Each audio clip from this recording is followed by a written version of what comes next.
C. Joseph Vijay எனும் நான்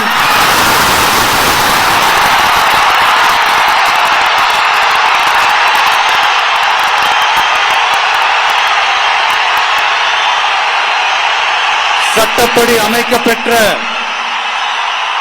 இந்திய அரசியல் அமைப்பின்பால் உண்மையான நம்பிக்கையும் மாறா பற்றும் கொண்டிருப்பேன் என்றும்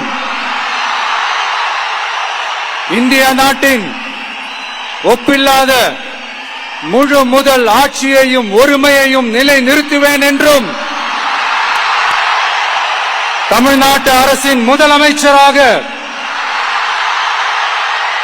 உண்மையாகவும் உளச்சான்றின்படியும் என் கடமைகளை நிறைவேற்றுவேன் என்றும் அரசியல் அமைப்பிற்கும் சட்டத்திற்கும் இணங்க அச்சமும் ஒருதலை சார்பும் இன்றி விருப்பு வெறுப்பை விலக்கி பலதரப்பட்ட மக்கள் அனைவருக்கும் நேர்மையானதை செய்வேன் என்றும் ஆண்டவன் மீது ஆணையிட்டு உறுதிமொழிகிறேன்.